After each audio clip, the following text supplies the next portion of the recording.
En este día vamos a comenzar el capítulo siguiente acerca de lo que dice la Biblia de lo que es el sacerdocio individual y las heridas emocionales. ¿A qué me refiero? Ejemplos prácticos de cómo nosotros podemos, de acuerdo a la Biblia, obtener aquella sanidad de las heridas emocionales que la Biblia dice en diferentes lugares, las promesas de Dios que tiene para sanar nuestras heridas emocionales. Las promesas de Dios para sanar la depresión, para sanar el efecto del abuso sexual, el abuso físico, en fin, las heridas emocionales, porque Cristo no solamente vino a sanarnos físicamente, sino que Cristo vino también a sanar nuestras heridas emocionales. Decíamos anteriormente, todo el mundo ha sido herido de una u otra manera emocionalmente. Esas heridas de una u otra manera se van a reflejar en el comportamiento de uno. Y se van a reflejar de manera negativa. Va a afectar tus relaciones con otras personas, va a afectar tu matrimonio, va a afectar la manera que tú crías tus hijos, va a afectar un montón de áreas en tu vida, y no solamente tu vida, sino la vida de otras personas, tu familia, tus hijos y todo ese tipo de cosas. ¿Cómo nosotros podemos obtener esa sanidad? Es posible porque dice la Biblia que Dios puede sanar eso, porque no hay nada imposible para Dios. No importa el problema que tú estés enfrentando emocionalmente, no hay nada imposible para Dios. La Biblia dice que el que busca encuentra, que el que toca se le abrirá la puerta. La Biblia dice que nos acerquemos a Dios y Él sana nuestros corazones. No solamente físicamente, Cristo no vino solamente para salvar de que no te vayas al infierno, Él vino también a darnos una vida abundante aquí en la tierra. Todos nos vamos a morir, aún el que Dios sana físicamente, todos nos vamos a morir. Pero necesitamos de la ayuda de Dios para nosotros poder hacer aquella obra para lo cual Dios te creó a ti y me creó a mí en este tiempo. Necesitamos de la ayuda de Dios para seguir adelante en esta tierra, a cumplir los propósitos de nuestras vidas. Ahora, el sacerdocio individual y las heridas emocionales. ¿A qué me refiero? Me refiero que cuando uno viene a Cristo Jesús, todos y cada uno somos constituidos sacerdotes, así como usted lo escucha. No son sacerdotes de la Iglesia Católica, somos sacerdotes del Dios Altísimo. Estamos al servicio de Dios. Y cuando venimos a Cristo, venimos a hacer la voluntad de Dios. Venimos a continuar el ministerio de Cristo. Ya Cristo se fue, no está aquí, pero Él nos delegó la autoridad, nos dio la capacidad, nos envió el ayudador, que es el Espíritu Santo. Él es que nos provee la fuerza, nos provee el poder para poder servirlo. Pero todos y cada uno de nosotros, los que hemos creído en Cristo, dice la Biblia que somos sacerdotes, específicamente en el libro del apóstol Pedro. Y vamos a ver cómo es que las heridas emocionales no solamente va a afectar tu vida emocional, tu vida matrimonial, tu vida con tus hijos, tus interrelaciones con otras personas, sino que eso también va a afectar tu servicio a Dios, tu vida espiritual, lo que yo llamo la vida devocional del creyente. El área espiritual tuyo se va a afectar simplemente porque hay cosas en tu corazón, en las emociones tuyas, en el alma tuya, que van a ser obstáculos para tu poder servir a Dios. En otras palabras, yo sostengo, y la Biblia lo apoya, que la parte emocional de las personas afecta su vida espiritual. Y eso lo vamos a ver en la Biblia. Ahora, el único sacerdote que tenemos ahora, cuenta la Biblia, en el libro de Hebreos, es Cristo.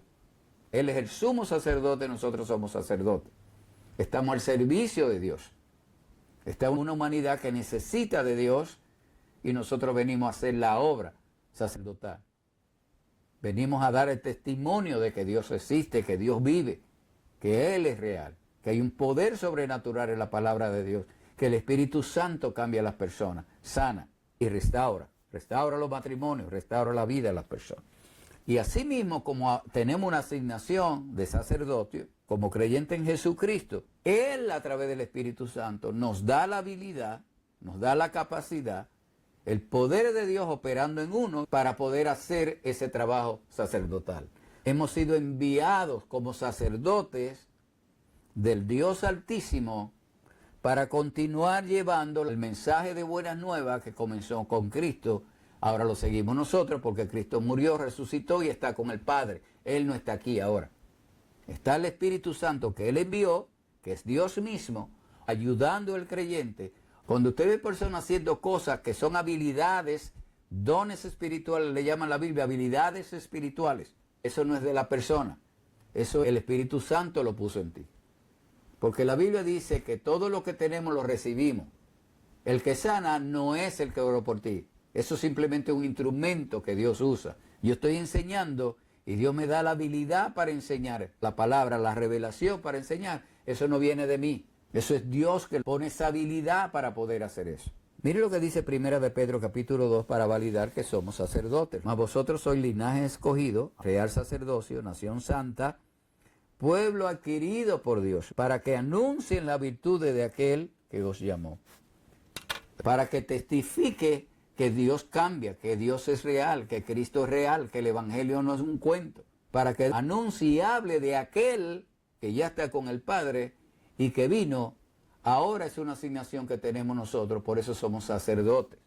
Mire lo que dice 1 Corintios capítulo 1, versículo 25 al 31. Dice, porque lo insensato de Dios es más sabio que los hombres.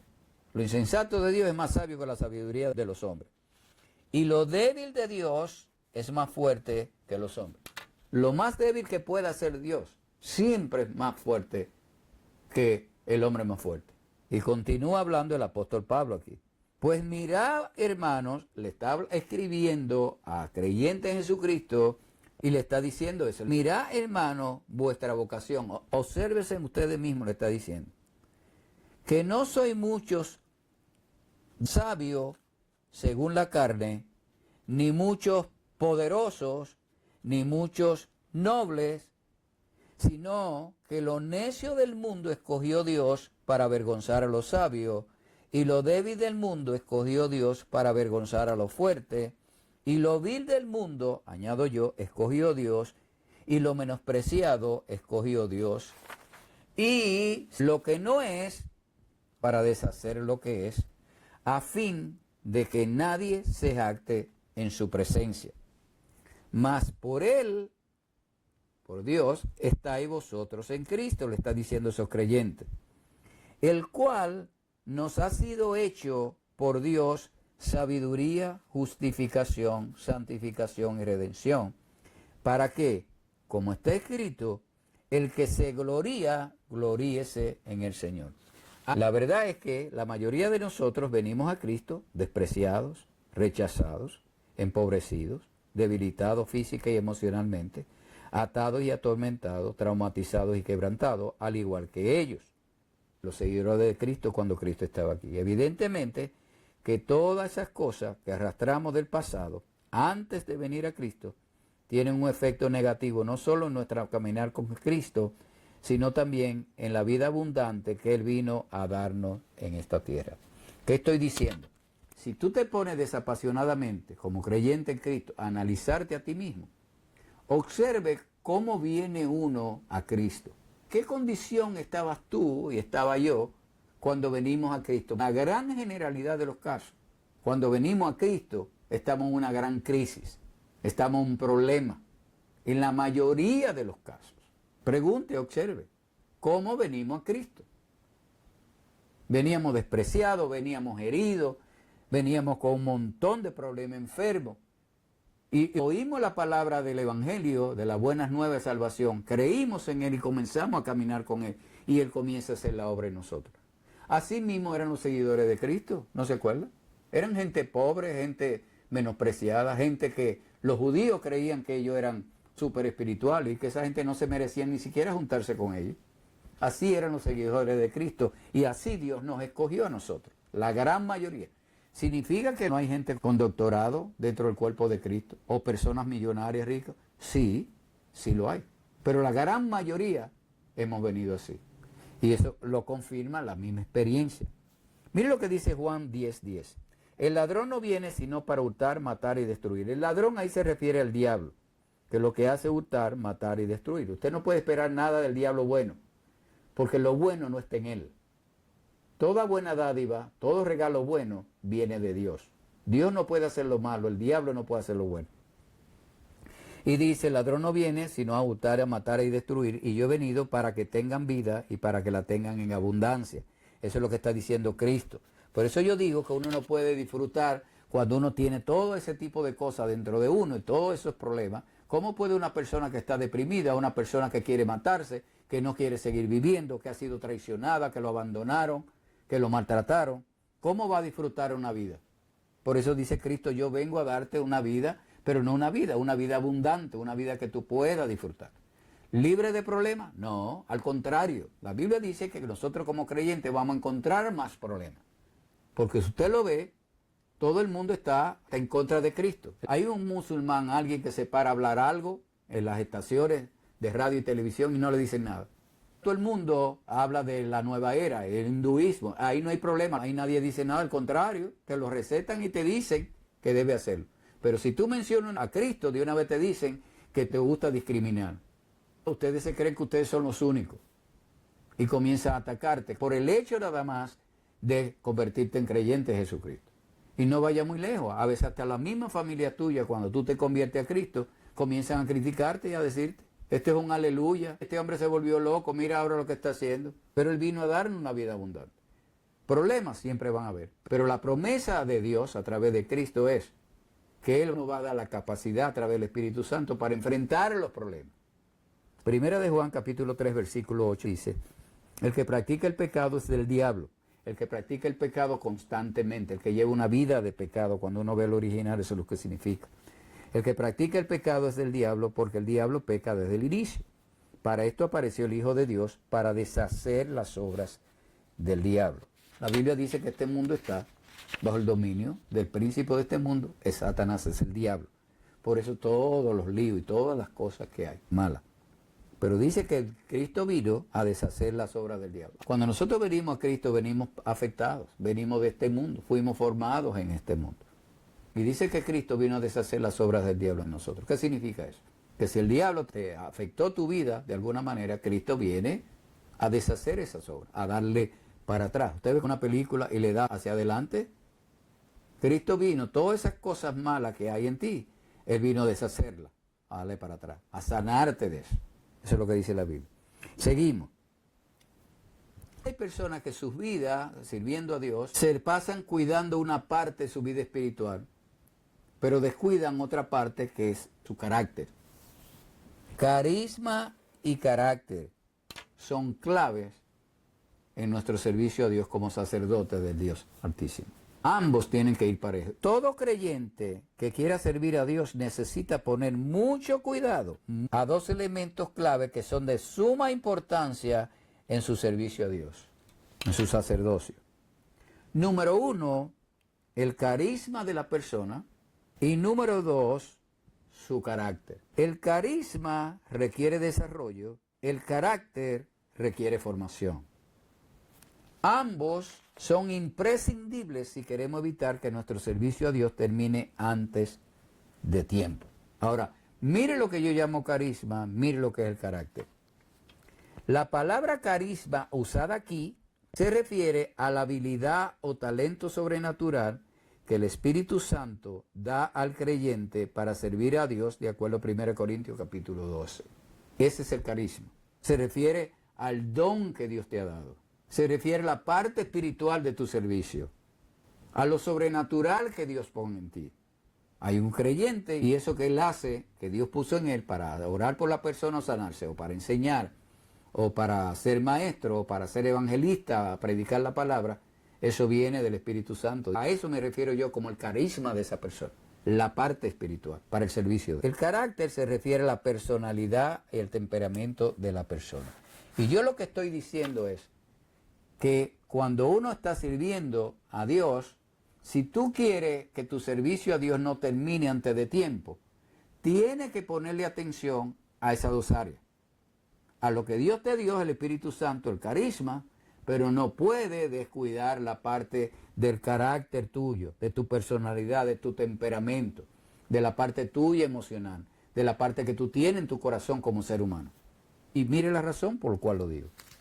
Hay personas dentro de la iglesia de Jesucristo que Dios usa poderosamente con sus dones espirituales, con su carisma, Muchos de ellos son personas que se han dedicado sistemáticamente a orar, a estudiar la palabra, la Biblia, a ayunar, a desarrollar sus dones espirituales, o sea, buscando de Dios. Sin embargo, como hemos visto en algunos de los canales de noticias y periódicos locales, algunos de ellos han terminado perdiendo su ministerio debido a que estuvieron envueltos en escándalos sexuales, adulterio, fraude, y hay algunos hasta que terminaron en homosexualidad. Haciendo aquellos que ellos decían públicamente que estaban en contra, ellos lo estaban haciendo escondido. De ahí la gran importancia no solo de desarrollar los dones espirituales, su carisma, sino también que debemos esforzarnos para formar nuestro carácter. Mire por qué yo lo digo. Había una persona, por ejemplo, que estaba opuesto a la agenda homosexual y hablaba y hacía conferencias contra ellos y después descubre que esa persona tenía una relación homosexual con un individuo. Hay personas, usted lo ha visto por ahí, evangelistas tremendos que Dios ha usado, se han convertido un montón de personas con ellos y descubrieron que esa persona estaba llamando prostituta para acostarse con ella. Usted no ha oído noticias de líderes de la iglesia y gente que Dios usa poderosamente, que después descubren que ese mismo hombre, que todo el mundo lo seguía y tenía una iglesia enorme y miles de personas lo seguían, descubren que el hombre tenía una relación de adulterio y que tuvo hijos por otro lado. ¿Usted no ha visto eso? Pregunta, ¿cómo es que el ministerio terminó antes de tiempo? Si ve los fallos y las razones por las cuales cayeron en escándalos sexuales, en adulterio, en fraude, si lo ve, se da cuenta que el problema no fue en el área del carisma de él, de su llamado, de Dios, del Espíritu Santo. No, el fallo fue en el área del carácter de ellos. El que lo hizo fracasar fue su carácter, no fue su carisma. Por eso es que tiene uno que tener el cuidado de esas dos partes. Tú no puedes dedicarte solo a aquello y ser negligente y abandonar el cuidado que tiene que tener de la parte del carácter tuyo. ¿Por qué hay que hacer eso? Porque el carisma ayuda a desarrollar nuestro ministerio, pero el carácter lo puede destruir en un segundo. Tú puedes tener una iglesia de 20,000 personas. Dios te puede usar a ti para sanar gente, para hacer un montón de milagros. Mas, sin embargo, el carácter tuyo te puede llevar a fallar. Acostarte con la secretaria tuya, tener relaciones con jóvenes de la iglesia. Y la pregunta que hace la gente, ¿pero cómo Dios permite eso? No es que Dios permite eso. Los dones los da el Espíritu Santo. Dios utiliza un instrumento, un vaso de barro, dice la Biblia, frágil. Ahora, el hecho de que ese vaso sea frágil y caiga porque tiene problema en su corazón, en su carácter, no significa que Dios entonces deja de hacer los milagros que tiene que hacer. No, porque eso no lo hace el hombre, quien lo hace es Dios, el Espíritu de Dios. Eventualmente ese hombre cae, pero cae por su carácter. Pregunta, cuando él cae, los miles de personas que se convirtieron con esta persona que cayó, aceptaron a Cristo y su vida se transformó o fueron sanados, ¿vuelven otra vez a la enfermedad? No, Dios confirma su palabra. Dios dice que va a sanar, Dios sana. Porque este vaso frágil se partió, Dios no deja de ser Dios. Dios no lo hace por ese vaso. Cuando ese vaso se cae, ¿qué hace Dios? Dios sigue haciendo su obra. Este no lo hace, coge otro. Hay un remanente que sigue haciendo la obra. Si se llevara a Dios de usarnos a nosotros por el carácter, ninguno pudiéramos servir a Dios. Ninguno. Porque aquí no hay ni uno perfecto. Necesitamos de Cristo. Entonces yo lo que digo es que el problema por lo general, si usted analiza, no tiene que ver con lo que Dios puso en él. Tiene que ver con lo que él tiene dentro de su corazón. ¿Qué está haciendo? Buscando la satisfacción humana, personal. Su naturaleza pecaminosa. Ahora, ¿por qué no se puede una descuidar en esas dos partes? Porque el carisma no nos lleva a la cárcel, pero el carácter sí. En otras palabras, tú puedes ser una persona sumamente ungida, extremadamente ungida, para servir a Dios. Pero ¿sabes qué? Eso no te va a llevar a la cárcel. Pero con la unción que tú tienes, si tú matas a una persona, te va a ir a la cárcel con toda unción. Por eso es que es necesario esas dos áreas, cuidarla. ¿Por qué también es necesario eso? Porque el carisma es irrevocable, dice Romanos 11:29. Una vez Dios te da esa habilidad espiritual, es irrevocable. Pero el carácter se forma. El carácter tú tienes que formarlo. Tú tienes que lidiar con las cosas que tú tienes adentro. Que tú tengas una iglesia de 100,000 personas. Al contrario, tienes que ponerle más tensión al carácter tuyo. Porque como tú tienes 100,000 personas que te están siguiendo y diciéndote que tú eres lo máximo del mundo, ¿sabes lo que hacen? Comienzan a alimentarte el ego tuyo. Y viene la naturaleza pecaminosa y se lo cree. por eso fracasan también. Todo viene de adentro. Además, ¿por qué hay que cuidar eso? Porque el carácter le quita credibilidad al carisma de la persona. ¿A qué me refiero? El carácter de la persona, su personalidad, su manera de actuar, lo que él tiene en su corazón, le quita, le resta credibilidad al don que Dios te ha puesto a ti. ¿A qué me refiero? Mira un ejemplo. Hay personas que Dios usa poderosamente con una gran unción. Allí estamos hablando de su carisma, de su habilidad espiritual. Pero debido a que tienen problemas de carácter, otras personas no reciben lo que Dios ha puesto en ellos. ¿Qué estoy diciendo? Hay personas que están sumamente ungidos. Dios lo usa poderosamente. Sin embargo, hay personas de su iglesia o de otros lugares que no creen en él. Un ejemplo son predicadores. Se suben al púlpito y comienzan a predicar la palabra de Dios. Hay gente que, aunque él diga todo lo que vaya a decir, no creen lo que él dice. ¿Por qué no creen lo que él dice? ¿Cuál es el fallo de esa persona por lo cual no creen? Porque dicen una cosa y hacen otra. En otras palabras, se suben al púlpito y dicen que los matrimonios deben de ser esto, que la esposa, como vaso más frágil, hay que cuidarla, que la esposa es hija de Dios, y comienzan a hablar todo lo que dice la Biblia como debe tratar la esposa. Pero personas que están cerca de ellos, que lo ven como actúan, y ven que cuando llega a la casa maltrata a su mujer y hace todo lo contrario a lo que predica, esa persona que observa, que son líderes que están cercanos, ¿sabe qué hacen? No le creen, aunque hable todo lo que quiera. ¿Qué significa eso? Que hay un fallo en el carácter de esa persona. Y ese fallo en el carácter de la persona se va a manifestar en su relación con su matrimonio. Mas, sin embargo, él va al púlpito y comienza a decir que su matrimonio es perfecto, que él es el mejor esposo del mundo y que su mujer es un ángel de Dios. Pero cuando ven la vida de la persona, cuando ven su carácter, no le creen. Tienen un don para predicar, tienen una unción para predicar. Dios lo usa poderosamente, pero no le creen. El carácter de esa persona, cuando uno lo ve realmente, porque está diciendo una cosa y hacen otra, hace que esta persona dude de ello y no va a recibir nada de lo que Dios puso en él. A eso me refiero. Muchas veces esos problemas en los ministerios ocurren porque pastores y líderes de la iglesia de Jesucristo están tan concentrados en pastorear a otros que se les olvida que ellos también son ovejas que necesitan del gran pastor. Y no tenemos tiempo para más, que el Señor les continúe bendiciendo y hasta el próximo programa.